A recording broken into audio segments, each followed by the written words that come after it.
Salve, salve, galera do Bora Pra Resenha. Estamos começando mais um episódio super especial. Tá aqui ao meu lado de novo Léo Simonini, Marcão do outro lado e ele que tem a força, Rafael Moura, o He-Man. Rafael, que satisfação, que alegria, bacana ter você aqui com a gente. Obrigado, Elton. Obrigado a todos. Para mim é um prazer estar aqui e poder bater esse papo. Então já vou começar com uma pergunta que foi de um amigo botafoguense que pegou e me mandou mensagem e falou assim: por favor, faça essa pergunta para o Rafael Moura. Por que você saiu do Botafogo, cara? Bom, então, a gente fez um acordo sobre se o Botafogo conseguisse o acesso, a gente renovaria automaticamente. Mas aí teve a mudança para a SAF, teve a mudança da diretoria, que eles optaram por não manter esses acordos e liberar os atletas para novos clubes, novos ares e tudo mais. E que foi o meu caso, porque até o Freeland, que era o diretor de futebol, ele sai, então não teve como ter a permanência, que é uma pena. Eu estava super adaptado, era um projeto pessoal meu, né? Era a minha primeira Série B jogando pelo Botafogo, então eu acreditei no projeto de realmente subir e pegar um Botafogo na Série A e tudo mais, que até isso foi conversado, porque como eu não jogo estadual 2021, eu precisava de um tempo de adaptação para eu poder recuperar minha parte física, emocional, por causa da questão da minha mãe e tudo. Então, no finalmente do Botafogo é que o Rafael Moura estava presente ao Botafogo e queria entregar os números, os gols que eu fiz nas outras equipes, mas não deu tempo, então fica esse gostinho, porque também o Botafogo outras vezes já era para eu ter jogado lá. Mas tudo tem seu tempo e tem seu porquê, não tem mágoa nenhuma não, eu só tenho a agradecer porque o ano passado foi um ano muito bom. E o convívio com o grupo todo do Botafogo também foi muito bom. Foi um ano especial no Botafogo, né? A forma que foi, tudo que foi, do jeito que foi construído, foi bacana viver aquilo ali. Foi muito interessante, muito legal a recuperação que o time teve dentro do campeonato, o que a gente conseguiu fazer ali junto da comissão do Anderson e tudo, essa recuperação. Então foi muito prazeroso fazer parte daquele grupo. Esse rompimento você teve um contato direto com o Textor, né? O John Textor, que é o manager, digamos assim, o novo dono do clube, ou foi mais pelos diretores que ele enviou? Como é que foi esse acordo?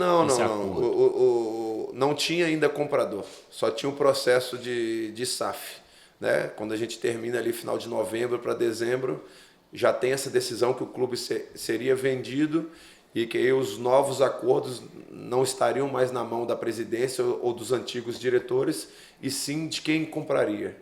Então ficou esse acordo. Mas assim. sem mágoas, né? Não, nenhuma. Só tenho a agradecer realmente mesmo, porque foi muito bacana. E até para o meu pós-carreira eu entender, porque lá foi o clube que eu menos joguei.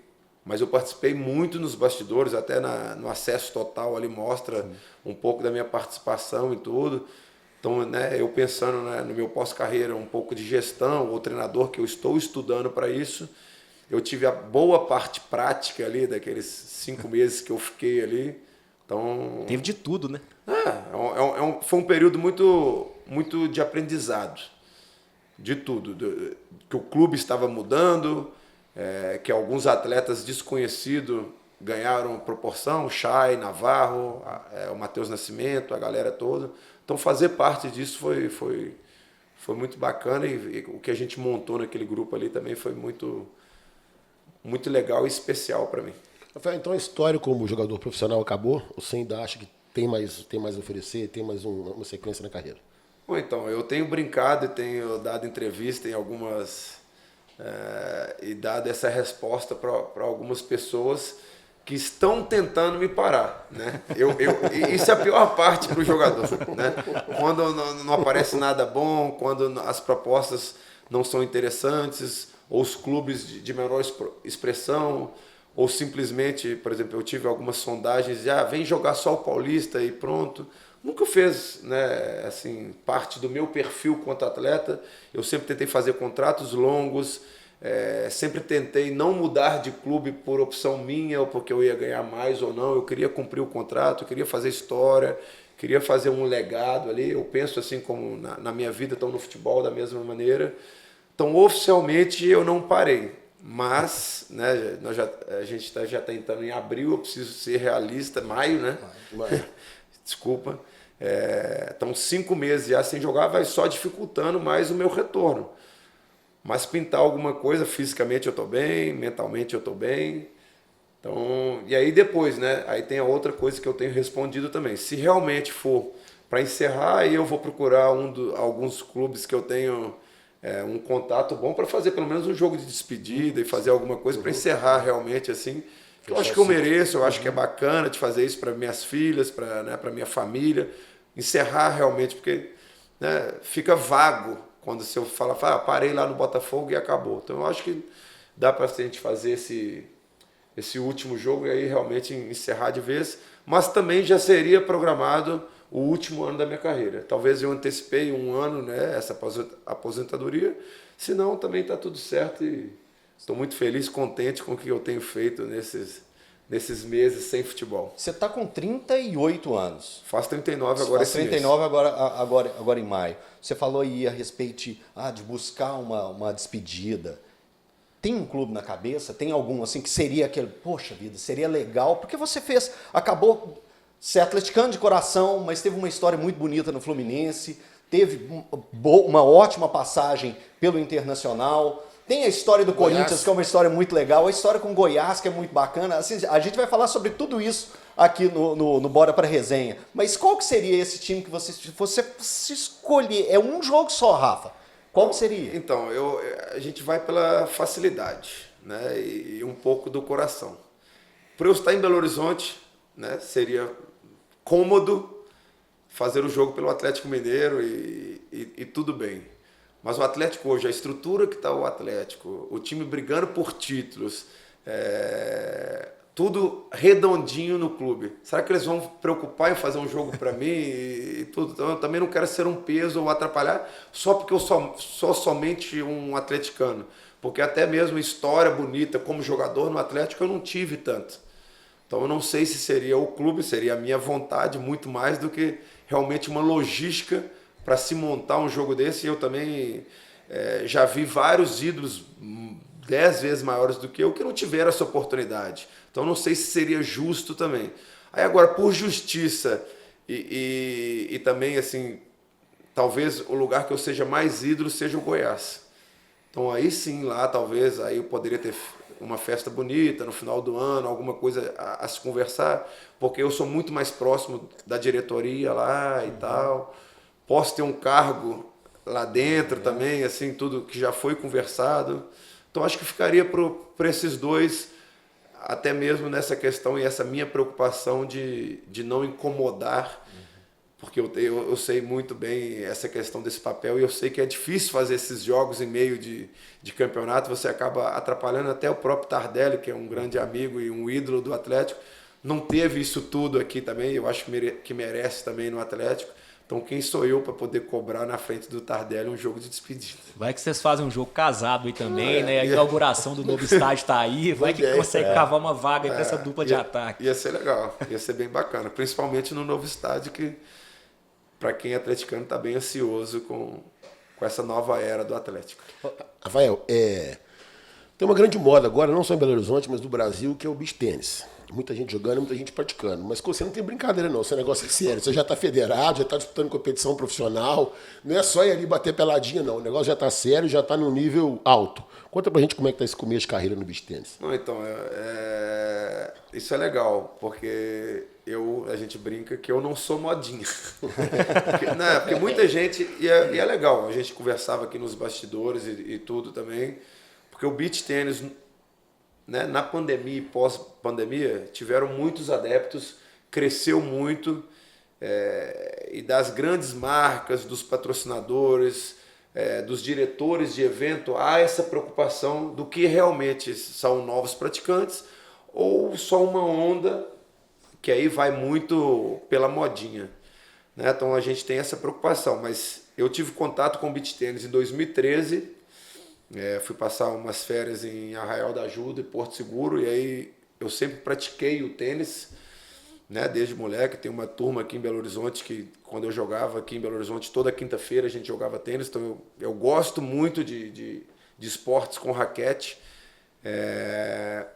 E aí fiquei apaixonado com aquela coisa ali na praia, pela brincadeira na areia, por ser uma coisa mais familiar e tudo, e de fácil jogo. E aí eu trouxe, né, as redes, trouxe a marcação, trouxe raquetes, tudo. Já de cara já trouxe o Não, negócio de cara, a sério. Aí eu construí eu já tinha uma quadra de futebol na minha casa, a gente adaptou para o beach tênis e a gente começou a brincar. Mas aí, né, com a rotina de futebol, e eu não morava em Belo Horizonte, esfriou. E daí, 2017, 2018, quando eu moro aqui em Belo Horizonte, comecei a jogar de novo beach tênis. Mas realmente, quando eu vi que o negócio ia virar sério mesmo, foi um ano passado, que aí eu morava, né, em Ipanema, de frente para as quadras, onde a Flamínia Dainer hoje é 2 do mundo, e a Joana Cortezo, né, ídolo do tênis, e também uma representante muito forte, porque ela já foi tetracampeã mundial de beach tênis, e elas treinavam de frente para minha janela. Eu falei, comecei a ver aquilo ali todo, e um nível altíssimo, desci para brincar, vi que eu estava um pouco abaixo, mas elas falaram, você tem talento, vamos brincar, desce mais, vem aqui mais e tal. E aí a família começou a jogar. Aí o pessoal aqui em Belo Horizonte, minhas filhas, todo mundo já jogava. Eu comecei, mesmo jogando no Botafogo, a treinar diariamente. Legal. Com uma rotina grande. E aí quando eu parei em dezembro, aí comecei a participar dos torneios, aí já veio patrocinador. Hoje eu sou representante de uma marca italiana, né, aqui no Brasil, nos Estados Unidos, na América Latina toda. Qual que é a marca? Heroes. Legal. Também tá com a gente aí, né? Também Bora. tá com a gente. Obrigado pelo merchan. Aí, Vamos conversar depois. aí eu comecei a levar mais a sério uma rotina grande de treinamentos, e aí veio o convite para participar dos torneios a nível pro. Né? Inclusive no último final de semana eu joguei o Follow the Beach no Rio de Janeiro, onde eu enfrentei Michele Capelletti e Anthony Ramos, que hoje são a melhor dupla do mundo. Então, É uma satisfação, né? Tá disputando contra esses caras. Isso é maravilhoso. Enorme. Ainda mais para mim, porque de outubro para cá é muito pouco tempo para você jogar em alto nível.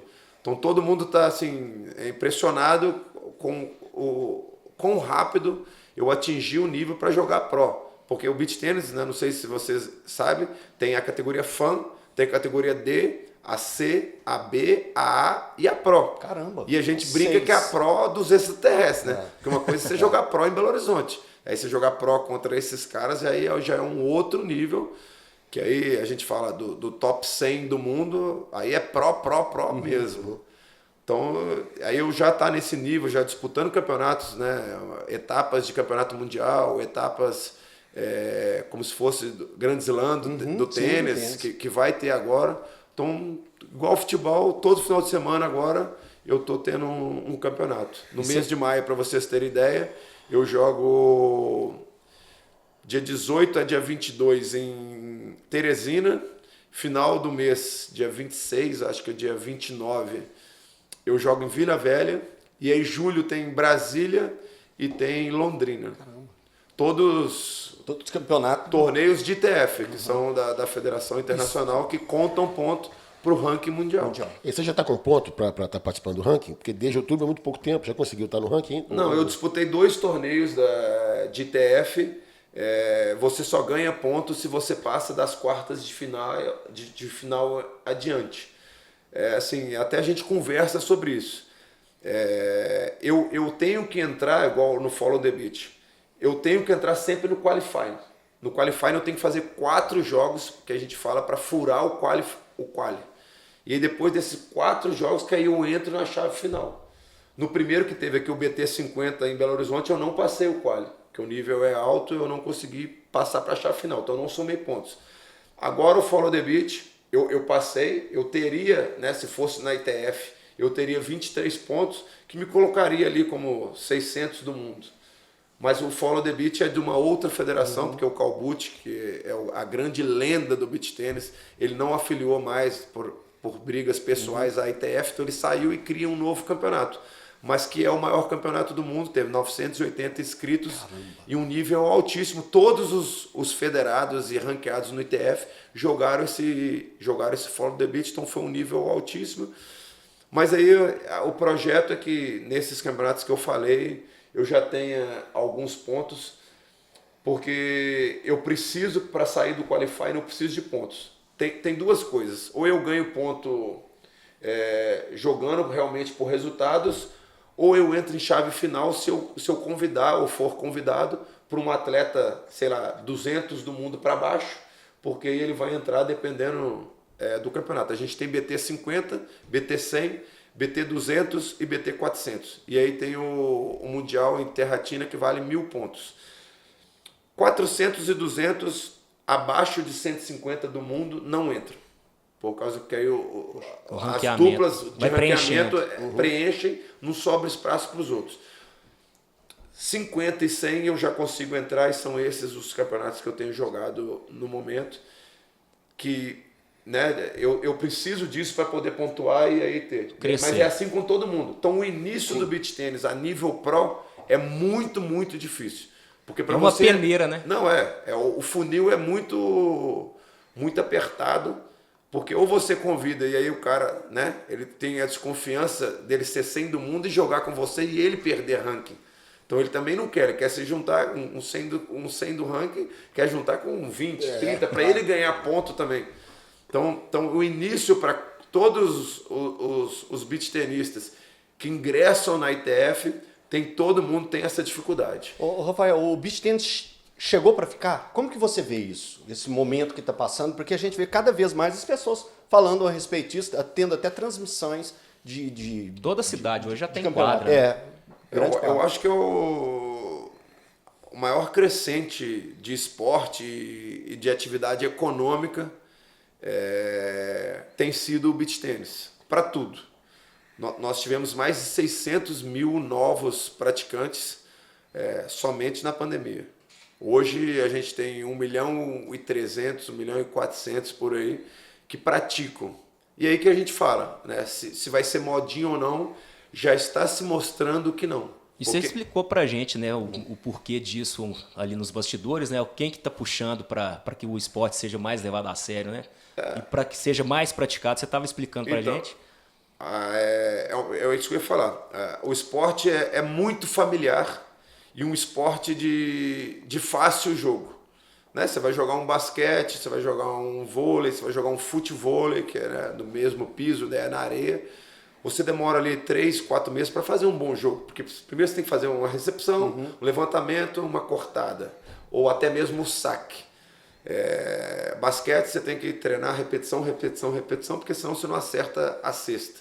Futevôlei, para aquele peladeiro, né, de futebol, ele tem que dominar a bola e no futebol ele precisa expulsar a bola. Muito difícil, já tentei. A grande maioria tem dificuldade e acha chato o esporte, que o futebol é muito bacana, mas acha chato o início e aí ele desiste. Então, como o futebol, como o beach tennis tem sido fácil, se juntam 4 pessoas ali, eles jogam rapidamente, jogam brincando. Então, acho que isso tem sido um grande atrativo e para mim, pessoalmente, o maior atrativo tem sido que é um esporte onde que se reúne a família. Todos os outros esportes, ele divide. O cara ia, né, o marido ia para pelada, nunca poderia levar as filhas para conviver ali em vestiário, ou tinha aquela resenha, né, pós-pelada. Não era um ambiente para a esposa ou para as filhas participarem. A mulher ia para a academia ou ia para uma aula de spinning, onde o marido não queria acompanhar. E aí essa coisa dessa cobrança entre casais de rotina, pô, você está fazendo muito isso e não está me levando. Oh, você tá... Aí o homem também cobrava a mulher, mas você passa muito tempo no salão, você passa muito tempo nisso. Que a gente vê, que aí veio uma coisa que ajuda muito, que é a pandemia, que aí todo mundo começa a pensar nesse lado de home office, de ficar mais tempo em casa, de ficar mais tempo com a família, e aí você começa a ver um esporte que é agradável para a família, um ambiente ele convida para que você leve suas filhas, porque tem ali as quadras, tem um bar, tem vestiários. Então acho que isso que é o mais legal. E a mulherada está enlouquecida com o beach tênis, então muito por causa da mulherada não tem sido modinha, porque a mulherada sempre tentava todas as atividades, davam 3 meses, elas cansavam e mudavam. No beach tênis, pelo menos, já tem uma galera muito grande que começou na pandemia e a gente já está falando já de quase 1 ano e meio e tal, e ainda está praticando. Deu sequência. E, né, que assusta mais ainda, porque elas começaram 2 vezes na semana e hoje estão jogando todos os dias e jogando day use 6, 7 horas por dia. Então isso é muito legal. É um esporte que se o marido joga, ele leva a esposa, aí a esposa convida a amiga, convida a vizinha. Então, toda vez que vai ter um jogo de beach tênis, tem pelo menos ali 10, 12 conhecidos que estão fazendo ali a mesma atividade, tudo. Então, é um esporte muito legal para a cabeça, para a mente, é um esporte saudável, é um esporte ao ar livre, que eu acredito que, pelo menos aí nos próximos 10, 15 anos, vai ser um esporte muito praticado no Brasil. Ô Rafael, você está falando do esporte, do beach tênis, eu queria que você falasse também do seu talento para esportes. Porque, para quem não sabe, o Rafael Moura foi destaque quando ele era bem criança, bem jovem, no BMX, cara. Conta essa história pra gente. Então, assim, talento não é a palavra. Disposição. Eu sou persistente e quando eu quero uma coisa, eu vou muito atrás. Eu sou muito chato. Quando eu quero fazer uma coisa, eu tenho que fazer bem feita. Então, eu treino pra caramba. Né? A minha infância inteira eu fiz BMX, fui campeão mundial, fui 10 vezes campeão brasileiro, 8 vezes campeão sul-americano. Com qual idade? Eu corri dos 3 aos 14 anos. Então, assim, tá no sangue, né? Eu agora, né, meio que aposentado do futebol, vai descansar, tá? Eu todo final de semana disputando campeonato. Dos meus 3 anos de idade, eu não sei o que é final de semana. Eu tô brincando com minhas filhas que agora estão nas festas, né? Estão na fase das festas de 15 anos. Eu nunca fui numa festa de 15 anos. Eu não fui na minha formatura da escola, tudo por causa do esporte, mas porque eu gosto. E eu tenho adrenalina que você consegue. Exatamente. Eu tenho aptidão, claro, né? Não é o talento, sim, mas eu tenho uma noção mecânica e um entendimento do movimento que eu consigo repetir com mais facilidade. Com mais facilidade. Mas mesmo assim, mesmo tendo facilidade, eu treino exaustivamente até eu ficar com o movimento correto, seja qual o esporte. Eu sou apaixonado por esporte. Eu sou muito fominha com esporte. Então, vôlei, basquete, handball. Eu sou mais da antiga, né? Então, na educação física exigia isso.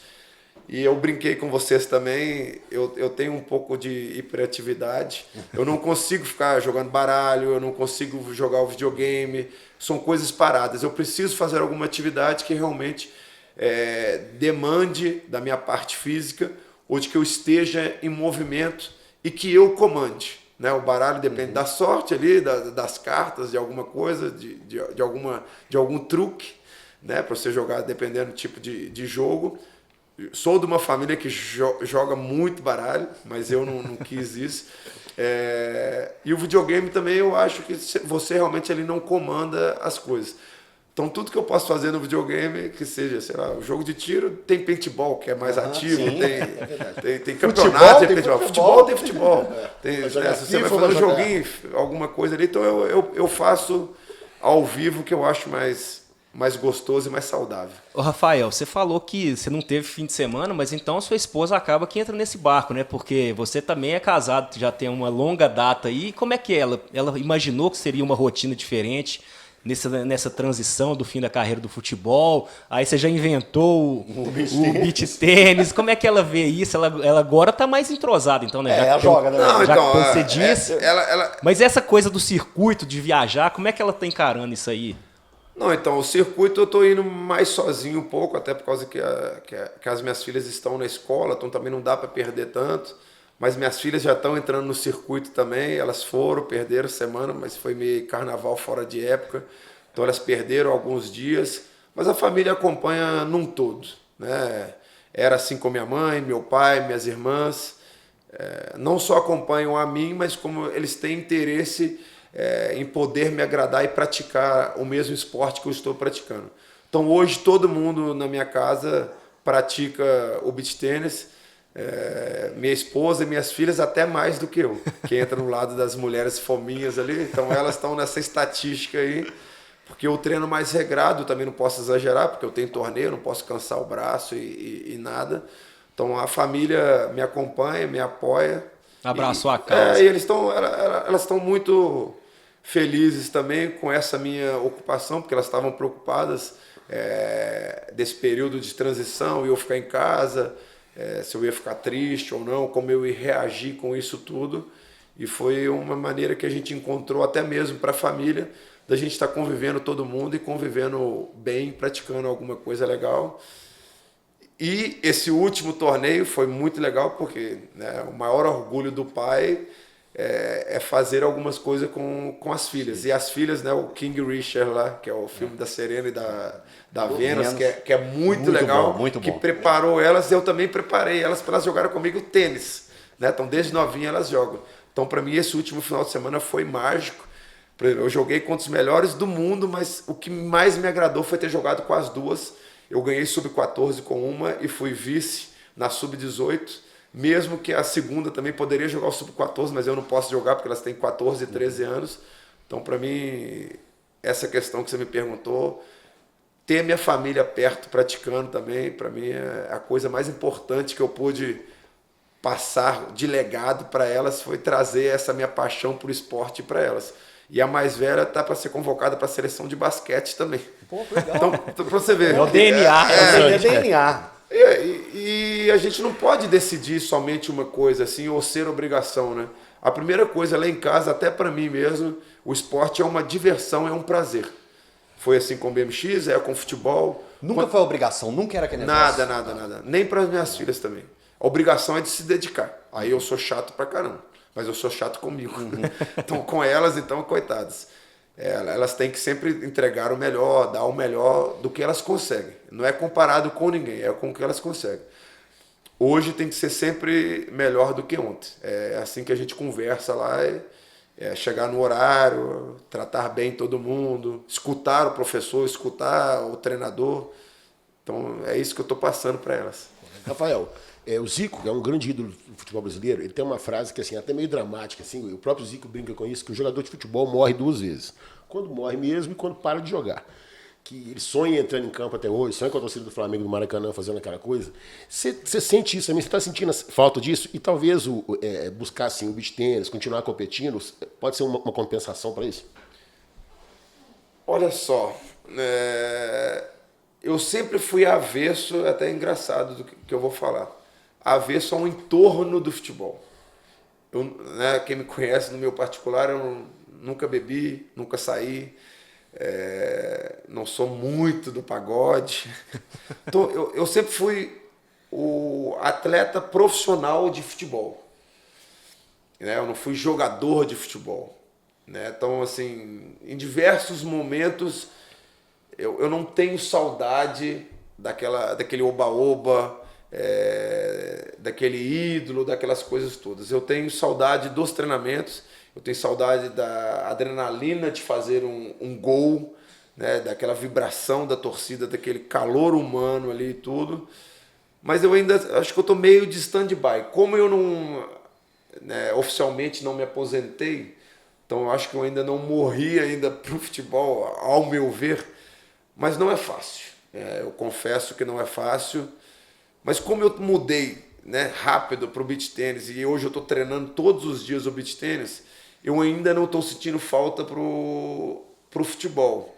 Mas eu acho que é meio um luto, como se fosse realmente perder alguém. Eu ainda meio que não estou acreditando, isso ainda não aconteceu, eu estou com esperança que ainda vou jogar e tudo.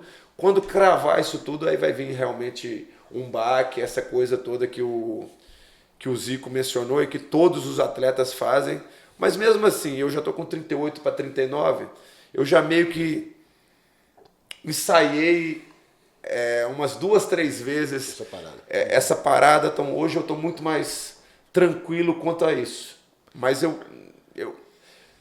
tanto que eu estou estudando, estou fazendo alguma coisa que o futebol tem que ser parte da minha vida, porque é a coisa que eu mais fiz. Então mesmo que eu opte ou tenha outros projetos fora do futebol, certamente eu estarei inserido no meio do futebol.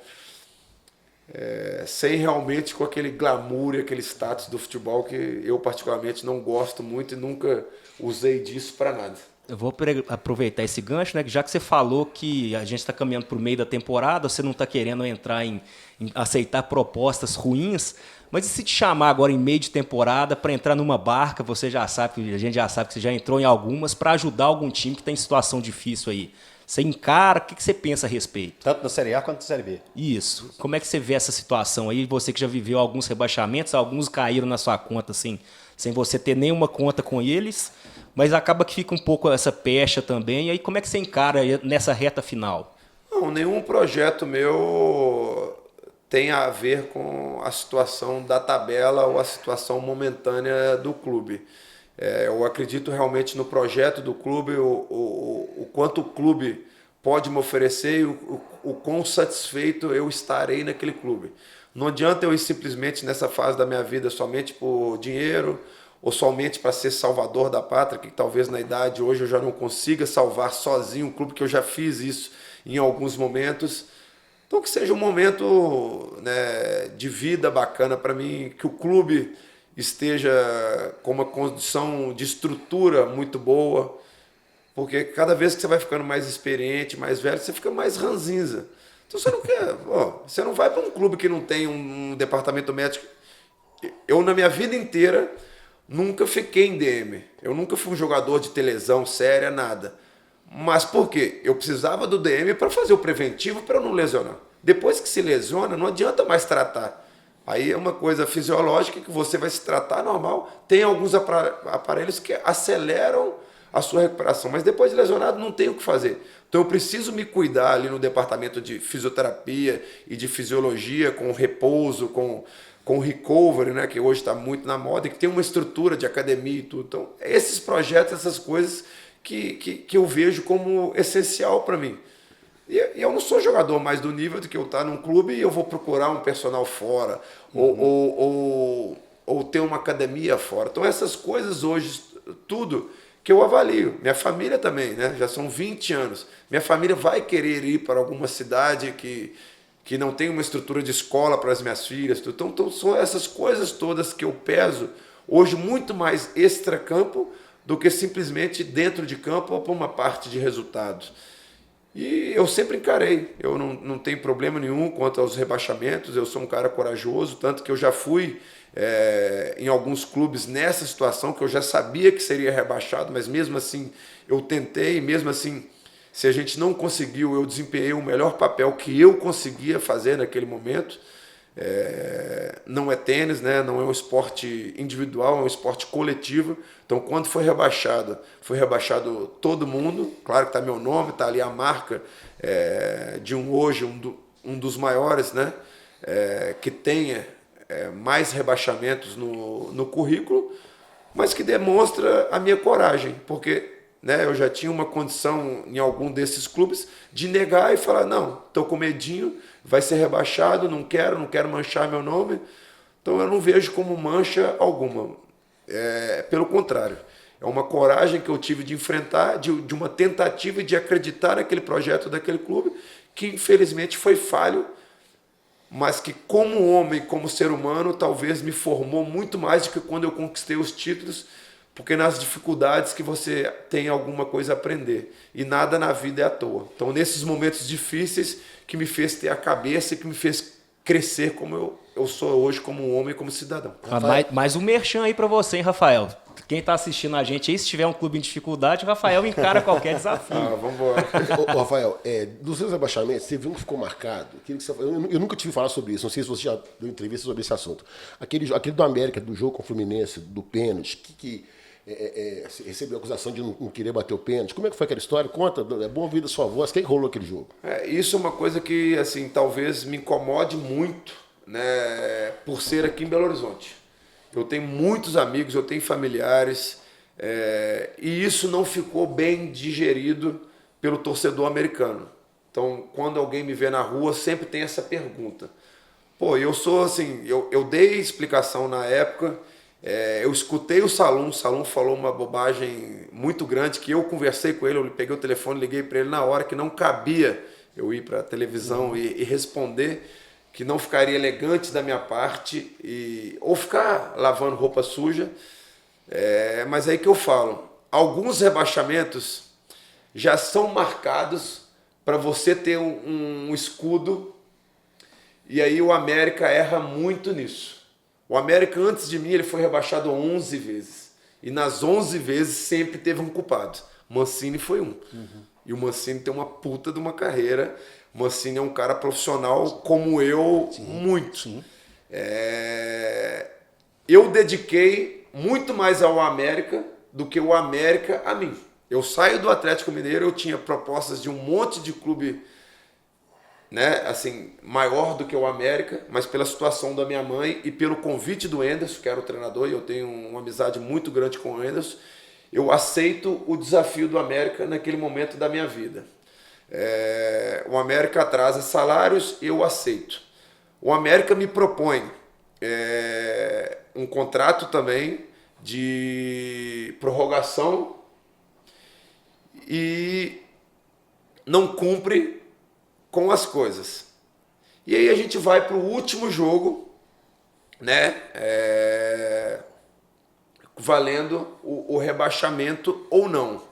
Antes disso, a gente precisa contar, né, assim, para o torcedor, para ele entender que o Adilson Batista me tirou de 11 jogos.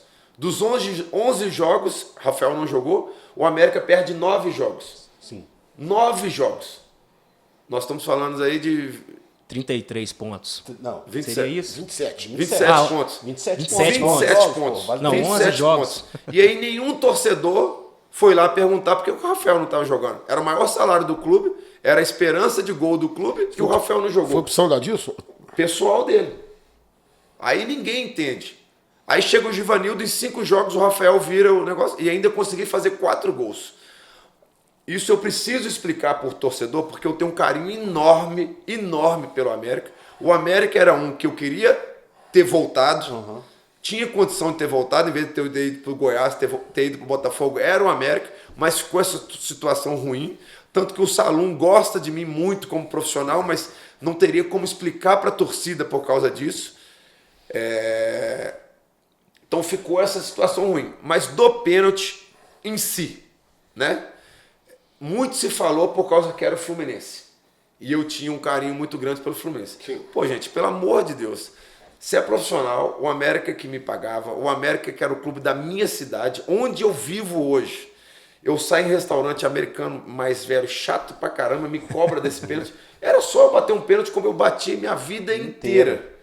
Só que aí vem meu lado de líder, meu lado de capitão, meu lado de amigo, meu lado de tudo. O Luan tinha feito uma péssima temporada. Péssima. Eu já sabia, que eu te falei do contrato, que eu não ficaria para o ano que vem, sendo na Série A ou na Série B. Adiantava eu ser herói dali? O que ia resolver? O Luan tinha chance de permanecer e ia permanecer. O Luan pede a bola para bater o pênalti. Ele te pediu? Ele pediu para bater a bola e pronto. Como eu já fiz isso, como já teve N vezes um pedindo para o outro bater a bola, ele pediu. Ele quis ser o herói. E às vezes ele foi o vilão. Só que aí jogam na minha conta porque eu era o batedor oficial. Mas, pô, você quer fazer uma entrevista, o seu colega, não, pô, o Ronaldinho, deixa eu entrevistar. Você já tem um baita do nome, você só libera pro cara. Mas aí o cara vai lá e faz um monte de pergunta ruim, a culpa não é sua mais. Verdade.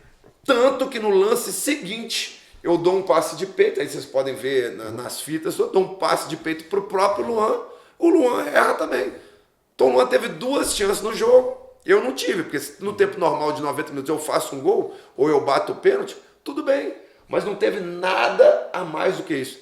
Porra, eu bati pênalti em semifinal de Libertadores, final de Sul-Americana, final de Campeonato Brasileiro, eu não vou bater por causa do Fluminense, que não tinha nada a ver comigo.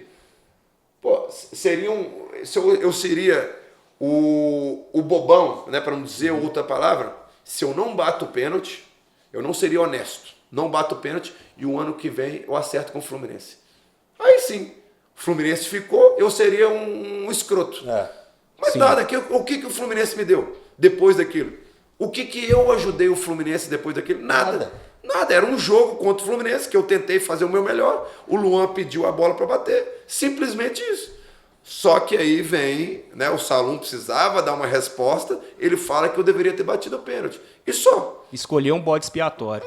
Como outros 11. Agora, graças a Deus, o América tem ficado na Série A como ele nunca tinha conseguido. O América sempre subia e caía. Sempre subia e caía. Então, igual o Rafael, teve 11 antes de mim. E a mesma coisa, e a mesma história. Fábio Júnior, Mancini, esses dos mais recentes. Todos com grande nome, foram para o América e foram escorraçados. Mas isso eu precisava explicar isso ao torcedor, para que o torcedor entenda de uma menor maneira. Eu sempre fui muito, muito profissional. E no América eu não ia deixar de ser.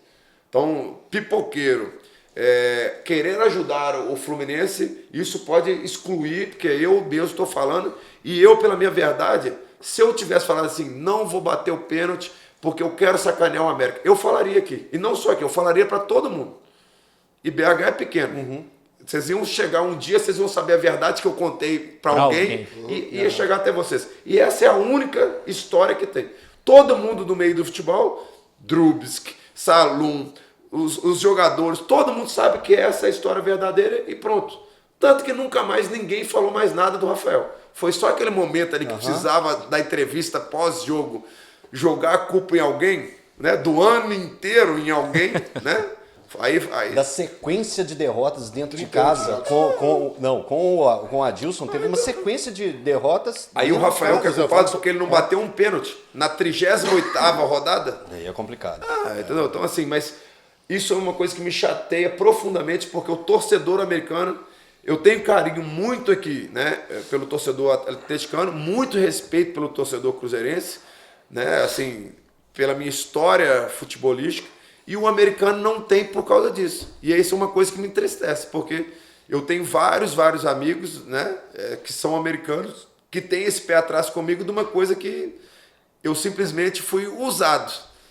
Eu tenho certeza que muitos americanos, vendo essa declaração sua aqui no Bora Pra Resenha, vai mudar totalmente essa ideia confusa que tem de você. Não, e o carinho era tão grande que eu já falei isso em algumas entrevistas, mas eu não quis dar pano para manga ali na hora. E eu tinha nome para falar isso. Eu podia contestar o Salum, eu podia contestar quem quisesse e falar da verdade naquele momento. Mas não, o América ia passar para um novo planejamento e tudo, e eu deixei seguir. Eu ia seguir minha vida como eu segui, não me atrapalhou em nada profissionalmente, mas hoje, vivendo em Belo Horizonte, é uma coisa que me atrapalha. Então, por favor, o torcedor americano me trate um pouquinho melhor, porque não foi por falta de profissionalismo. Perfeito. Então, eu vou te contar uma história de um torcedor que te adora. Eu estava em Belém, eu estava no hotel que ficava de frente à sede do Paysandu e à loja do Paysandu. Eu peguei e fui até essa loja para olhar, eu gosto muito de camisa de time, eu fui lá olhar a camisa do Paysandu. Aí eu tava lá, aí o vendedor chegou, começou a conversar comigo, viu o meu sotaque, né, esse sotaque caipira, e pegou e me perguntou de onde que eu era. Eu peguei e falei assim, eu sou de Belo Horizonte, na verdade eu sou de Divinópolis, mas como eu moro aqui, né, no Belo Horizonte, ele, terra de Rafael Moura. Eu queria que você falasse sobre essa história com o Paysandu. Por que ficou tão grudado na cabeça do torcedor do Paysandu? Você fez 14 jogos, é isso? E se tornou essa figura que o torcedor lembra de você. Pô, o vendedor chegou, terra de Rafael Moura. Então, ali foi o divisor de águas da minha carreira. Né? Eu jovem no Atlético Mineiro, sem oportunidade, não tinha como jogar, porque o ataque do Galo era Guilherme Marques, Fábio Júnior e Alex Alves na reserva. Pô, um menino de 17, 18 anos não ia jogar nunca. E aí eu saio para o Vitória no ano, eu retorno ao Atlético e aí saio para o Paysandu meados de agosto. Só que o Paysandu foi muito intenso, porque em 14 jogos eu fiz 11 gols. Caramba. E o Paysandu na primeira divisão, ali brigando com rebaixamento, 2003, o Paysandu tinha jogado uma Libertadores, ganho do Boca Juniors. Na e ali é Bombonera. muito fervoroso ali a torcida, né? A gente esquece um pouquinho dali, mas ali tem muita torcida, tem muita camisa, tem muita responsabilidade. É o maior clássico do Brasil, o Rei do Paysandu. Quase 700 jogos. Repá é lindo, cara. Quase 700 Não, jogos. ali tem aquele calor de torcida mesmo, assim. E pra mim, que eu não tinha jogado em lugar nenhum, não tinha tido oportunidade, ali eu tive, o Carlos Alberto Torres era o treinador, me deu a oportunidade, me deu a camisa de titular, onde eu não tinha sido nada. Rob Gol brigando pela artilharia do campeonato, então tinha uma visibilidade enorme, e eu comecei a fazer um monte de gol. Então acho que isso ficou marcado para o torcedor do Paysandu, porque foram poucos jogos, mas foi muito intenso. Pô, sem falsa modéstia, se eu faço o que eu fiz no Paysandu hoje, eu valia, sei lá, 80 milhões de euros, alguma coisa, de verdade. Porque 14 jogos, você faz 11 gols 18 num time pequeno, 19, na Série A, chama atenção. Chama muita atenção. Tanto que chamou atenção. Então pós-Paysandu, eu vou pro Corinthians. Então, que aí já... E foi marcando gol no... Você fez um gol no Corinthians, mas esse gol foi anulado. Você pegou gol de escanteio. Mas aí mostra um pouco da minha personalidade, que eu falei das verdades. É porque você foi pro microfone, pegou e falou, só da moral pro Corinthians. Tá joga com 14 jogadores. Que eram os 3 da arbitragem. Eu falei isso na entrevista, mas aí o Kia, que me comprou e que era o grande patrocinador do Corinthians, da MSI, ele, quando ele me liga, ele fala exatamente disso. Você é um jovem, mas você tem perfil do Corinthians pela sua entrevista. Como que você fala em cadeia nacional que o Corinthians foi favorecido pela arbitragem? Então, mesmo com a sua pouca idade, você está pronto para jogar no... Para aguentar a pressão. Para aguentar a pressão. Isso foi uma das coisas assim, que eu vendi o meu... Ó, pra você ver, numa entrevista. E aí o Corinthians te buscou. Quando o Corinthians me compra, e aí começa essa questão toda do He-Man, então o torcedor do Papão, ele tem essa coisa na cabeça. E eu também tenho muito dentro de mim. Que eles foram os responsáveis por me colocar no meio do futebol. E isso é verdade. Então eles têm essa sensação. Pô, o Rafael teve toda a história bacana dele do futebol, mas aqui que ele se criou. E lá eles têm essa coisa assim, sabe, mais humana, mais... De propriedade. Pô, o Rafael é nosso, a gente vai ter carinho com ele pro resto da vida. E depois de mim não teve, assim, alguém que teve destaque que saiu do Paysandu, entendeu? Então por isso esse carinho grande comigo, assim, porque eles viram que a minha entrega foi muito grande, porque mesmo pouco eu vivenciei, eu dei entrevistas, eu vesti a camisa da torcida, eu fazia o gesto da torcida, meninão empolgado. Então, e aí depois quando vai para o Corinthians, aí eles começam a ver o crescimento do Rafael, então eles se sentem parte da minha história. E é verdadeiro isso. Então a recíproca é muito legal. Eles ajudaram a nascer o He-Man, né? Que você conta isso. Como é que é essa o história? O He-Man do Corinthians, né? O Lance, né? Exatamente, o jornal Lance. Conta essa história aí do eu tenho a força, sou invencível. Aí eu não gostava, Unidos venceremos a semente do mal. Eu ficava com raiva, porque todo mundo começou a me chamar de He-Man. E aí na escola, todo mundo Rafael Moura. Na categoria de base era todo mundo Rafael Moura. Eu pensando comigo mesmo, eu falei, He-Man, ninguém vai saber que sou eu. Coisa de menino. Depois virou até comemoração, né? Aí o lance botou uma foto minha e botou do He-Man. E fez a comparação física, e botou, sei lá... Cabelo. O cabelo. Aí eles pegaram... as medidas de coxa, as coisas que tinham lá no departamento do Corinthians. O Lance consegue tudo. E aí fizeram o desenho de um boneco, assim, com o meu corpo e com o He-Man. E aí começaram, a torcida toda começou a me chamar de He-Man. Aí eu contei já porque eu não gostava. Até que colocaram outra matéria já no mês seguinte. Por que o Rafael não comemora ou ele não gosta do He-Man? Eu falei, então tá bom. A minha primeira comemoração é ridícula. Eu tirei os 2 braços aqui, eu não sabia o que fazer, nada. Até que depois, hoje já tem a comemoração mais tradicional. Mas, assim, uma coisa que mudou minha vida também. Porque aquele elenco recheado de estrelas, de grande renome... Quem que você jogou lá? Teves, Mascherano, Nilmar, Carlos Alberto, Roger, Ricardinho, Marcelinho Carioca... Então tinha uma turma muito consagrada no futebol, só que o He-Man, onde eu ia, mesmo eu sendo um menino que jogou no Paysandu e moleque, eu chamava mais atenção do que esse pessoal. Em evento, por exemplo, porque você pega assim, o Nilmar, é o meu grande amigo, mas ele tem um perfil comum. Aí chegava um cara grandão, com cabelo louro aqui, quem que eles viam primeiro? Então, o He-Man. Exatamente. Então, para mim, o He-Man foi um marketing pessoal, e aí aliado ao Corinthians, aliado à torcida, uma coisa que me ajudou bastante. Porque o sonho do atleta é você se tornar conhecido, que alguém reconheça seu trabalho. E a partir do momento que o He-Man entra ali na televisão, né, em jornal, em tudo, onde eu ia, todo mundo falava, o He-Man chegou, o He-Man tá aí, o He-Man não sei o quê, até na escola de o filha. Rafael Moura, mas... o He-Man. Exatamente. Aí isso mudou muito. Então eu fiquei conhecido, que aí é uma coisa de satisfação pessoal, que você tem um reconhecimento do seu trabalho, mas aí já muito pelo He-Man. Não era nem pelo que eu estava fazendo dentro de campo, era só pelo He-Man mesmo. Então isso também me ajudou bastante assim, no meu início da minha carreira. Rafael, vamos continuar nessa fase do Corinthians aí, que você passou por um momento muito marcante. Eu vi uma entrevista sua no site da ESPN essa semana, falando sobre aquele jogo com o River. Que vocês viram a voz pela greta ali, que o negócio ficou feio, né, velho? Relembra esse caso pra gente. Só contextualizando, o Corinthians ganhou perdeu o primeiro jogo pro River do D'Alessandro. E aí chegou aqui e foi decidindo pra Pacaembu com o River. Então nós ganhamos o primeiro jogo de 1-0. Lá. Ganha lá, perde ganha no Monumental de 1-0, gol do Tevez. Isso, e perde mas aí teve aquele lance da torcida invadir. Quando a torcida invade.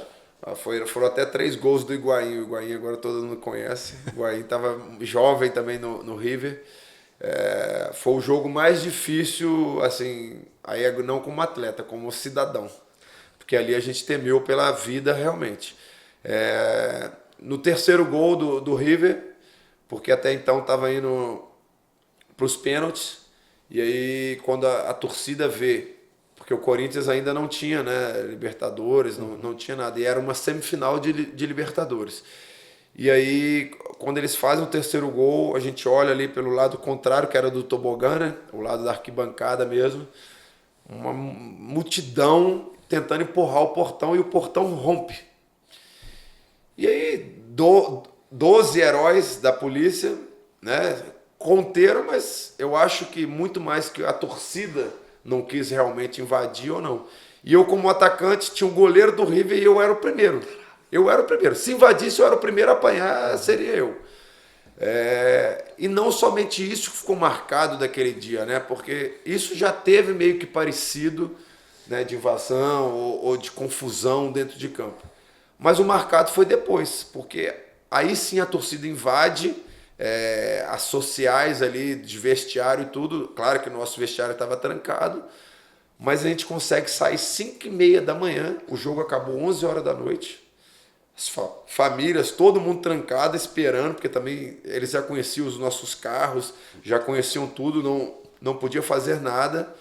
E aí eu e Nilmar, a gente morava no mesmo prédio, a gente sai no camburão da polícia, no camburão mesmo, ali atrás com a grade escondido, para poder ir para casa.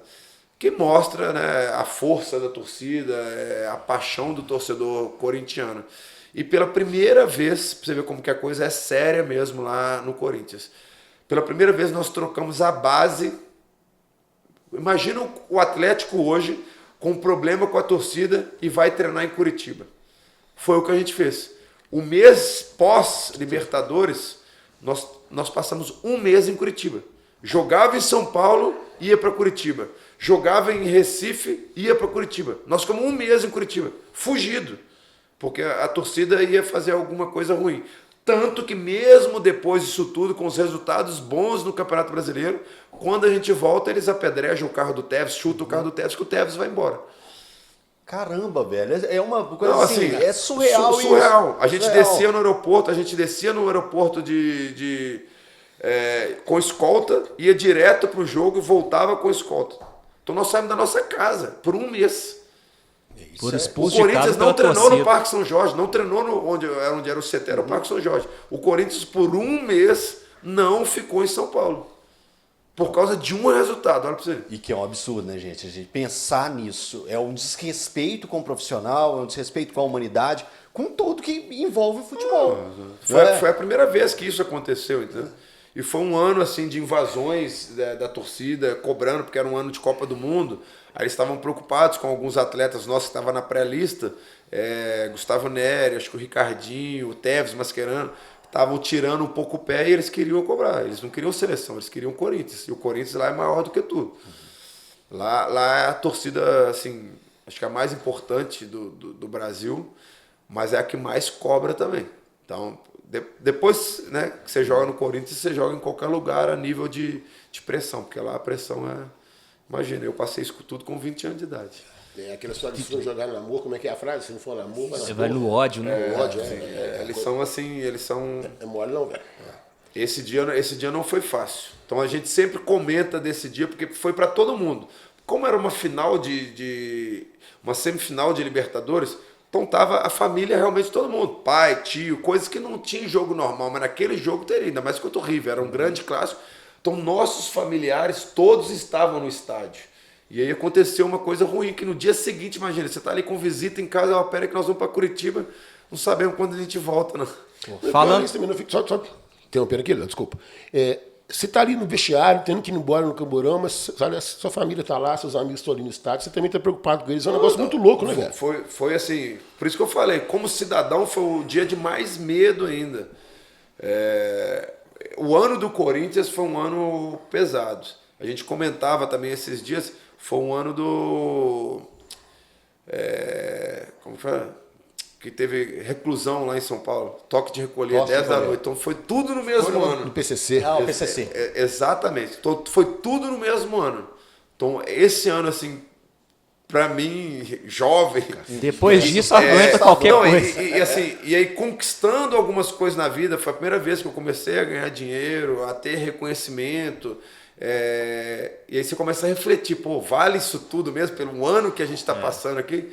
Então, esse foi um ano de muito crescimento pessoal meu como cidadão. Ô, Rafael, falando de outra torcida grande, eu vou até tirar um papelzinho aqui. Como é que é essa história lá no Internacional, que você estava sendo muito cobrado e acabou levando um histórico para a coletiva para responder à imprensa de que a cobrança estava exagerada? E errada, né, também, né? Essa história é muito interessante, porque eu sou um cara assim, eu sou um cara verdadeiro, aceito críticas, aceito cobrança, nunca tive problema com imprensa, nada, mas algumas coisas passam do ponto, né? E eu sempre gosto de explicar. Eu sou um cara que eu argumento, eu sou um cara que pergunta, eu sou um cara questionador, até em nível de grupo mesmo também, mas sempre pro lado bom.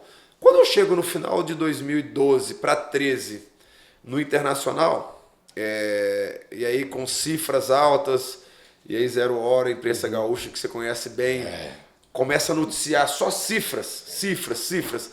Um gol do Rafael custa quanto? Um salário do Rafael compra não sei quantos carros. Pô, isso perde um pouco do sentido a nível do seu convívio, que é tanto a minha resposta do América com o meu convívio familiar. Eu sou um cara muito caseiro, e aí quando começa a atrapalhar o meu convívio familiar, é uma coisa que me incomoda. Então, por exemplo, eu ia na escola levar minhas filhas, torcedor do Inter, pô, não tá fazendo isso e tá ganhando, pô, eu com a minha filha de mão dada. Foi um ano de 2013, assim, de muita cobrança pelo que eu ganhava e pelo que eu não estava fazendo. Eu falei, opa, peraí, vamos lá. Eu raciocinando comigo mesmo. Tá, quantos jogos eu joguei? Eu não era titular em 2013. Tá, eu peguei o scout, né, pedi minha assessoria e falei assim, tá, você jogou 20 jogos. Eu falei, tá, quantos minutos eu entrei? Né? Sei lá, dava 3 jogos completos. Dos 20? Dos 20. Quando me passaram esse número, eu falei assim, calma aí. Aí agora eu tenho que pegar a palavra e falar. Eu estou sendo cobrado demasiadamente e nem eu sabia. Então aí minha curiosidade, quando você me perguntou de então scout, até que partiu de você mesmo. Né? Exatamente. Eu falei assim, tá, calma. Eu joguei 3 jogos completos e esses caras estão me xingando na escola, estão me xingando no restaurante. Não tem base isso não. E aí quando assume o Abel, que era meu treinador no Fluminense, 2014, eu já sabia que eu ia ser titular. Que aí a camisa 9 era minha. Primeiro dia de coletiva, falei pro assessor, falei assim, eu quero ir para coletiva. Aí eu peguei toda a estatística e falei tudo. assim, vamos lá, com todo respeito a vocês, né? Mas vocês acham justo? Aí eu peguei o papelzinho mesmo, que eu anotei com a minha letra. Falei, vocês acham justo? Eu vou ler aqui para vocês. 1.700 minutos jogados, isso aqui dá 3 partidas, né? Estou falando os números aqui, não sei. Isso aqui dá 3 partidas completas, que não sei o quê. Quantos jogos de titular que eu joguei, porque você entrar em certos minutos, você entra, já está 2-0 para o adversário, às vezes, ou seu time está ganhando de 3-0 e seu time titular não quer mais passar do meio para descansar já para o próximo jogo. Efetivamente, o que eu participei do jogo para vocês me cobrarem, né? Treinar eu treino pra caramba. Se o treinador não quer me colocar, é opção dele. Eu não posso dar uma carteirada porque eu ganho muito que eu tenho que ser titular. Meu contrato não exige que eu seja titular. Eu não assinei o contrato. E nem, muito menos, eu obriguei o diretor a me contratar. Eu não tenho culpa que ele vai lá e paga 18 milhões pro Fluminense e me contrata. Não foi eu, é porque era minha alta performance no Fluminense. Mas, assim, hoje esses números são altos. Nós estamos falando de 2012, 18 milhões tinha um peso, eu sabia disso.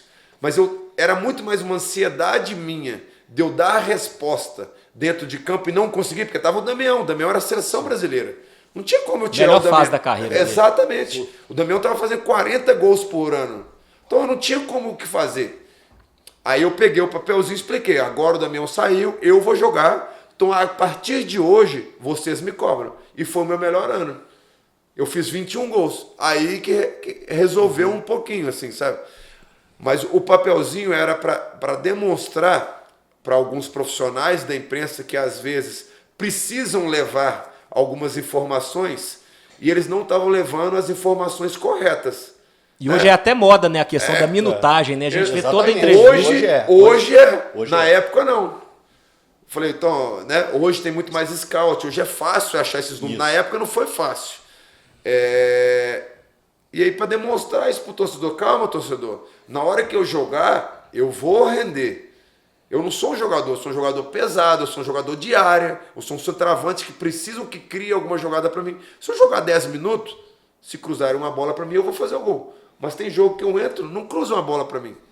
Então calma, somente paciência. Eu não vim aqui roubar vocês, eu não sei os perfis, eu não estou aqui só por grana. Falei isso tudo de uma forma bacana, mas aquilo ali foi muito mais um pouco para a imprensa do que para fora. Tanto que eu levei o próprio papel, eu poderia somente falar números. Uhum. Foi para a imprensa que estava batendo pesado. E assim, e sem fundamento. Né? Se tivesse fundamento, ok. Tanto que em 2014, eles, mesmo querendo pegar pesado comigo, não tinha como, porque eu estava rendendo dentro de campo. Mas aí depois disso, dessa brincadeira do papelzinho, eles viram que eu era um cara diferente na questão do argumento e tudo assim, que eu estava aberto a eles também, porque... E que você era interessado também, né? É porque parece que tem uma distância muito grande. Às vezes o setorista convive ele todo dia com a gente, mas não conversa com a gente, às vezes, ou a gente também não dá abertura para o setorista, e pode ser uma coisa muito mais próxima. Ali eu abri meu coração e falei assim, ó, eu estou aqui com vocês. Se vocês são apaixonados pelo Inter, porque alguns têm clube, me ajudem, porque agora eu vou ter que resolver para vocês. Vocês ficarem me batendo, cada vez vai minar minha confiança, eu vou deixar de render. Então ali foi, assim, uma demonstração que eu mostrei o que estava acontecendo e falei assim, ó, bandeira branca, me ajuda e agora que esse ano aqui, os próximos 2 anos é comigo e eu tenho que resolver para vocês. Ô, Rafael, só um minutinho. O Elton também tá com um papelzinho ali para cola. Quantos gols o Rafael fez no Inter? No Inter? Na soma toda aí. 29. Então resolveu. 29. Mas eu queria que você falasse agora sobre o Fluminense, mas no sentido de amizade. Que eu sei que ali no Fluminense você criou amizades quase que para a vida toda, né? Você leva esses amigos até hoje. Deixa eu ver se eu estiver errado. Fred, Rafael Sobis e o Thiago. O Digão, hein? Não pode esquecer do Digão. São seus grandes amigos que você fez da família, de todo futebol. Mundo. No futebol, como que é essa relação até hoje de vocês? O Fluminense, muito pelo Abel e pelos funcionários do Fluminense, permite que você seja uma família. Talvez seja o clube, a gente falou do beach tennis, de levar família. O Fluminense sempre foi muito aberto a levar família. Sempre. Para assistir treino, para jogos. O departamento de marketing, na época, ele fez várias excursões que a família ia. Então, jogos do Brasileiro levava a família inteira. Jogo importante, a família ia dar pré-eleição e palestra para a gente. Todos os jogos da Libertadores foi um avião e aí um ônibus com escolta para o jogo só com a família. E aí, né, o futebol, além de você ter amizade dentro do campo ali, aquele companheirismo, quando as mulheres entrosam, que aí você fica mais amigo do cara dentro do clube. Isso é na vida pessoal de todo mundo. Também, é assim. não tem como. Porque não adianta, você tem amizade com o cara, pô, o cara é legal demais comigo aqui no clube. Vamos jantar? A minha mulher, né, uma mulher dele, né? A mulher dele lá é chata demais, o filho dele bate no nosso. Não vamos não. Aí você não leva pra frente essa coisa. E no Fluminense todo mundo se deu bem. Tanto de criança, tantas esposas, todas. Tanto que em 2011 a gente passa o Réveillon junto, todo mundo. E aí já há mais de 10 anos todo mundo conversa, todo mundo é amigo, a gente encontra ainda. E muito mais ainda a gente, né? Porque, né, nós amigos, a gente, né, não conversa muito não. Mas as mulheres têm o grupo delas, dessa galera toda que a gente falou, elas são muito mais presentes do que nós mesmos. Homem é mais desleixado com essas coisas. Ah, tá tudo bem, beleza, tchau, valeu. Ou quando encontra, aí, parece que é amigo. Exatamente. Mas não fica com aquela melosidade diária. Como que você tá? Não sei o que não. Mas amizade muito grande de todo mundo, mas muito pela família, que aí se manteve até hoje, porque as famílias se gostam e permitem algumas viagens, e permitem algumas reuniões. Quando algum vai na cidade que o outro tá, fica na casa, tudo isso é muito legal. Agora uma curiosidade, eu queria saber o que você mandou pro Thiago Neves na hora que você recebeu no seu WhatsApp uma mensagem: Thiago Neves está fechando com o Atlético Mineiro. Você mandou alguma coisa pra ele? O que você falou? Você falou assim, você tá maluco, cara? O que você tá fazendo? Você chegou a conversar com ele, cara? Por incrível que pareça, eu falei assim, o que você tá fazendo da vida? Porque você é o cara que mais zoou o Atlético dos últimos tempos. O que você vai fazer no Atlético? A torcida vai te matar. E foi dito e feito. Deu 2 horas e falou assim, já estão me matando. Não, mas assim, o Thiago também é um cara muito profissional, mas um cara mais falador, sempre foi. Pô, ele jogou no Fluminense e jogou no Flamengo, fez creu nas 2 torcidas. O Thiago é um cara irreverente, ele é assim na vida, né? Então o Thiago é mais desleixadão, o Thiago é mais tranquilo e tudo. E que algumas coisas pesadas, né, a questão da mensagem ali, ficou marcado ele no Cruzeiro e tudo. A gente, como amigo, a gente fica chateado porque pegaram pesado com ele em algumas questões, e a gente que sabe dele, de quão legal ele é e bacana como ser humano, a gente fica chateado, mas ele peca um pouco pela fama dele, de que muitas vezes, né, igual na Bad vida... bad boy. Não, zoeira, de zoeira, ele é da zoeira. Mas assim, igual na nossa vida normal. Se a gente dá intimidade para brincar, a gente tem que saber quando brincam com a gente. Isso. Então acho que o Thiago chamou muita mais coisa para ele, pelas brincadeiras dele, porque se ele fosse um cara fechado, comigo, por exemplo, ninguém brinca comigo do rebaixamento, ninguém tem coragem, porque eu nunca dei abertura para ninguém. Assim, entendeu? Então, como o Thiago brincou de tantas coisas, sacaneou tanto, ele zoava tanto a torcida adversária, que aí quando ele tinha um insucesso, a torcida se achava no direito de sacanear ele também. Mas ele é um cara 10, é um cara muito bacana. Mas eu mandei mensagem para ele, falei assim, no meu time, o que você vai fazer aqui? Você zoou a gente o tempo inteiro, você vai jogar aqui não. Aí agora, falando a respeito do Cruzeiro, teve uma situação também, que você estava jogando pelo Figueirense e você fez o gesto do vôlei. Como foi a repercussão depois? Como que você sentiu depois? Existe um certo arrependimento, assim, de ter feito a zoeira naquele momento? Bom, então, não é uma coisa que eu gosto muito, não. Eu nunca provoquei torcida e nada. Eu acho que, assim, né, pela política da boa vizinhança, que eu falo de Belo Horizonte, não foi elegante da minha parte ter feito aquele gesto. Mas eu meio que empolguei, de verdade, isso não é mentira, não. Eu até falei sobre isso já. Nessa própria quadra de vôlei, aquele jogo foi dia 22 de maio, meu aniversário é dia 23. A gente ia jogar vôlei no dia seguinte, de verdade. No dia seguinte já estava marcado no meu aniversário que a gente ia jogar vôlei. E aí a galera do meu grupo do WhatsApp falou assim, por que você não comemora vôlei? Mas eu vou te falar, o erro foi depois da entrevista, não foi o gesto. O gesto não foi a provocação pro torcedor, foi mesmo. Eu já comemorei jogando tênis, já comemorei tudo. E aí quando a Itatiaia me pergunta, aí que eu fui sacana. O gesto foi do vôlei que eu ia jogar no dia seguinte. Ok. Como a gente tinha ganho o jogo, E aí eu falei, vou tirar uma ondinha. No pós-jogo, na entrevista da Itatiaia, eu falei assim, não, eu comemorei aquilo ali porque o Cruzeiro só ganha vôlei. Só ganha no vôlei. Pô, o Cruzeiro ganha tudo. Ganhou tudo. Eu sei disso.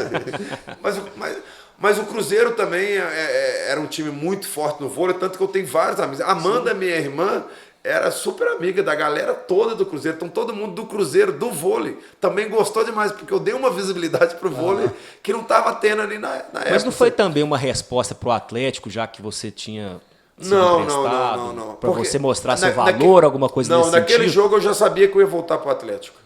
Tanto que quando contrata o Fred no meio do ano, o Marcelo Oliveira já tinha pedido o meu retorno, mas como eu tinha jogado no Inter e no Figueirense, eu não podia jogar no meu terceiro clube. Tanto que o Francis, meu empresário, era o meu mesmo empresário, ele traz o Fred porque ele sabia da necessidade de um atacante pro Galo naquele momento. Então, naquele jogo eu já sabia que eu ia voltar pro Atlético de qualquer maneira. Então eu arrependo do que eu falei no pós-entrevista, mas o gesto mesmo foi para minha galera do vôlei do dia seguinte, que era meu aniversário. Para quem não sabe, o Rafael já vestiu a camisa do Cruzeiro. Isso no Sub-9. Sub-9? Sub-10. Sub-10. Não torcedor do Cruzeiro. Ele vestiu a camisa dos 3 times de Minas. Só que tem o Galo no coração, né, Rafael? Isso é uma coisa familiar, não é uma coisa que eu escolhi, né? Minha família toda atleticana, não tem problema nenhum de esconder isso. Tem alguns agregados cruzeirenses que entraram na família e tudo. Eu nunca fui da zoeira, assim. Eu não sou muito de política, eu não sou muito de futebol, assim, não. Mas eu cresci, né, num berço atleticano. Me juntei a mais pessoas atleticanas, que é muito legal. A história mais legal dessa questão do Cruzeiro era que eu era proibido de ir na casa da minha bisavó, para você ver o tamanho do fanatismo. Minha bisavó não deixava. Sempre, categoria de base, você joga domingo, 10 horas da manhã. O almoço era na casa da bisavó, Tinha sempre. que trocar de roupa. Não, e às vezes eu não tinha roupa para trocar. Aí eu chegava lá e ela falava, sai daqui, meu filhozinho. Então isso foi criando uma raiz dentro de mim. Uma coisa assim, infantil, mas muito legal. Mas eu tenho um respeito muito grande com o Cruzeiro, tem muitos amigos no Cruzeiro e tudo assim, que é um clube muito vencedor, e até agora nesse momento a gente torce para que dê uma reviravolta, tomara que o Ronaldo realmente ajeite o clube, porque sempre foi o sonho, né? O América hoje está muito estruturado, o Atlético virou uma potência, tomara que o Cruzeiro volte à grandeza que ele sempre foi. Eu tenho certeza que com o Ronaldo, com o Paulo André ali, com a galera, eles vão voltar ao Cruzeiro, porque fica bom para todo mundo e bom até para a economia, para o esporte mineiro, da gente ver os dois brigando, como em alguns momentos eles já brigaram em campeonatos. Rafael, é porque você falou do Abel, que ele propicia esse ambiente familiar, propiciava nos vestiários. Como é que você, não sei se você também tem uma amizade com ele, né, como treinador, se tem algum tipo de contato, mas como é que você vê essa saída dele do Fluminense, dele falar que não treina mais no Brasil, essa questão da pressão, você falando que ele é um cara que é agregador, ele cansou, assim. Como é que você vê isso? Você tem algum tipo de contato com ele? O Abel é um cara fantástico, um ser humano assim, ímpar, que preocupa com todo mundo, ele preocupa com todos os atletas, ele preocupa com todos os funcionários, ele preocupa com a diretoria, ele se mete muito no clube, ele vivencia o clube muito. Então eu acho que isso tudo causa um desgaste.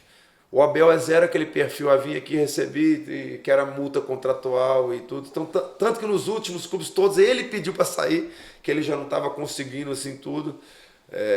E a gente fica triste porque o Abel, após a perda do filho, acredito eu, e conversando com ele, que o lado mais legal do Abel, além da tática, da questão técnica que ele nos ensinava, nos posicionava, ele era esse paizão. E aí quando ele perde essa alegria dele natural e se fecha um pouco mais com a perda do filho, que é natural, ele diminui o ímpeto dele com tudo, entendeu? Então acho que ele está muito mais sem paciência com tudo. O que antes não causava irritação ou causava essa questão de Brasil, questão de pressão, acho que hoje ele se sente muito mais pressionado.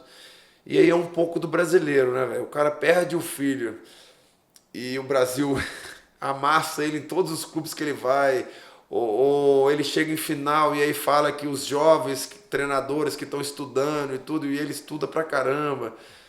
Legião estrangeira. Legião estrangeira, e o cara se dedicou tanto, o cara com tanto título e não ter esse reconhecimento com a idade que ele tem, acho que ele tá meio de saco cheio.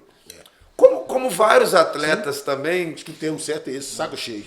Como vários atletas hoje, o Sobs já deu essa entrevista também. Hoje, com 30 anos, o atleta de futebol ele não quer mais saber, porque tanta pressão, tanta coisa ruim que o futebol tá trazendo. As redes sociais vieram acabam virando pra minando. atrapalhar isso. Hoje o menino, né, de 11 anos, 10 anos, coloca uma figurinha de um desenho lá e xinga você, xinga todo mundo. E se você não lê, chega até você, ou sua família lê. Então eu acho que pegaram muito pesado com o Abel a respeito disso lá fora, por ele ter treinado times europeus, por ele ter morado na França há muito tempo. Ele tem um carinho, tem um respeito, que eu acho que, assim, pelo lado familiar dele perder o filho, aí tirando um pouco da parte técnica, ele podia ter um carinho a mais do brasileiro, principalmente pelo que aconteceu com eles, mas tragédias e perdas todos têm, os outros treinadores também, cada um tem seus problemas. Mas o Abel é um cara que fez muito pelo futebol, ele tem resultados, mas é um cara que não tem reconhecimento. Você vê o Fluminense, ele acabou de ser campeão estadual. Pô, você ganhar do Flamengo hoje já é um grande feito pela folha salarial do Flamengo e os atletas que o Flamengo tem. E ele ser campeão estadual já é um grande feito. Ele passou 13 jogos ou 14 com invencibilidade. Ele perde 2 jogos, que o nego quer matar ele, quer xingar ele, tudo. Então ele pega o chapéu saco cheio dele. Mesmo. Exatamente isso. Por ele ser esse coração, entendeu? Se ele fosse um cara somente profissional, não, eu não saio daqui não. Enquanto eu não for mandado embora e ganhar minha multinha aqui, eu não vou embora. Mas ele é esse cara. Então para ele não atrapalhar, se ele tá triste, ou ele estava indo mal-humorado pro treinamento já com o entorno ruim, ele pega o chapéu dele, vai embora e ele é assim. Que é uma pena, porque ele é um baita de um cara vencedor, um cara que ajuda os jogadores em todos os níveis. Ele é meio Tele Santana, assim, das antigas, assim, em questão de gestão de pessoas. Ele não está preocupado somente com você, o atleta, com que você chega, não. Ele preocupa como você chega ali, realmente, é o homem que chegou ali, se você está com algum problema familiar ou tudo. Então, esse trabalho para ele é fantástico. E todos os atletas que foram comandados pelo Abel vão falar a mesma coisa. Qualquer entrevista que você perguntar, qualquer atleta que já foi comandado pelo Abel.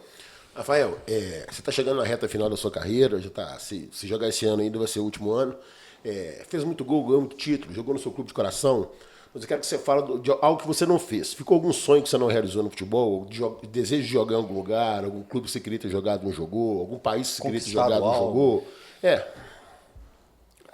Tem 2 coisas assim que me marcam muito. Gostaria de ter sido convocado para a seleção brasileira, né? Aí não estou questionando o nível ou não, é o sonho de todo atleta. Talvez ali 2010 e 2011 eu poderia ter ido, porque ninguém fez mais gol nesses 2 anos do que eu.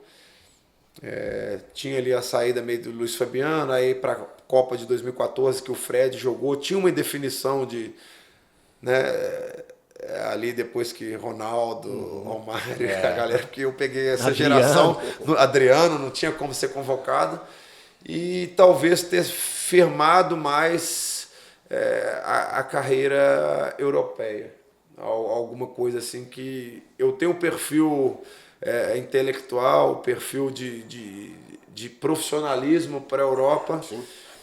Mas todas as vezes que eu tive alguma proposta de lá, eu estava muito bem empregado aqui no Brasil e aí não deu a oportunidade de eu poder ir. Mas eu queria, assim, a carreira que eu tive no Brasil, eu tenho o Dida e tenho o Juan como grandes amigos e converso com eles, assim, eu era um cara que eu me daria super bem passando 10, 11 anos na Europa igual eles passaram, porque é muito do meu perfil, assim, não ter sofrido tanta coisa que eu sofri no Brasil, lá fora, na Europa, eu teria muito mais esse profissionalismo, muito mais essa entrega, de modo geral. Então, são essas 2 coisas que eu gostaria de ter feito, mas sem frustração nenhuma, sem mágoa nenhuma.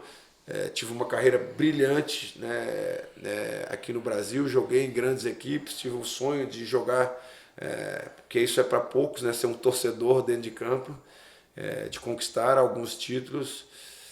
Então, e fui abençoado muito mais do que talvez eu merecia ou que eu entreguei realmente ao futebol. O futebol me deu muito mais do que eu realmente almejava quando eu sonhei em ser um jogador. Então a gente está chegando já na reta final. Eu quero fazer umas rapidinhas aqui, uma brincadeirinha com o Rafael. Bate-bola, jogo rápido? Bate-bola, um jogo rápido. Vamos lá. Melhor jogador que viu jogar? Deco. Melhor treinador que trabalhou? Abel. Jogador mais louco que jogou? Carlos Alberto. Maior arrependimento na carreira?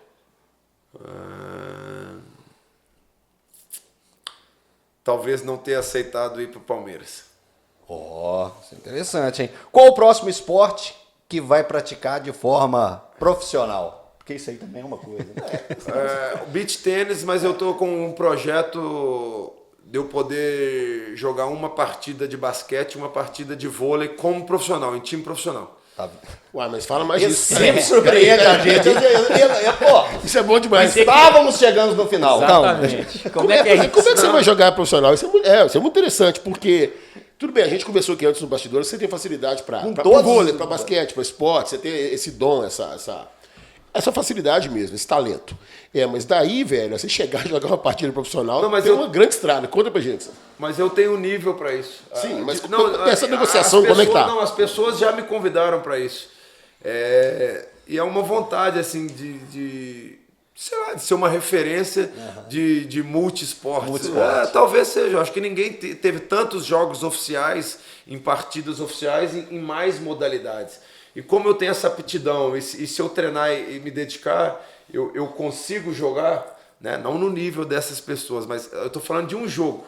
Eu tenho essa vontade assim, de poder ter novos desafios. Profissionalmente, a resposta, o beach tênis, já estou, mas eu tenho esse sonho de poder jogar pelo menos uma partida de basquete e de vôlei, que são esportes assim, que eu adoro.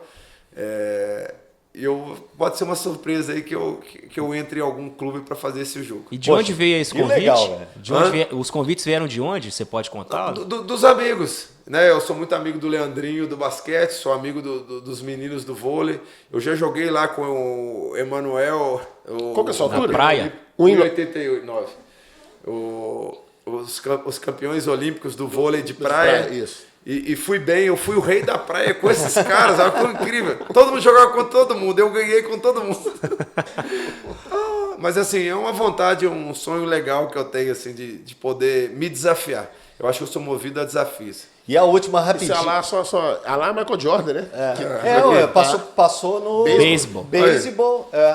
Depois voltou. Tá vendo? Tem explicação, gente. E a gente é bem antenado, né? Estamos bem antenados, tô mostrando isso. E a última era, o que você estava fazendo no dia 2 de dezembro de 2021, quando o Atlético fez o 3º gol em cima do Bahia? Não, eu não acompanhei, de verdade. Por incrível que pareça. Eu não assisti o jogo, assim.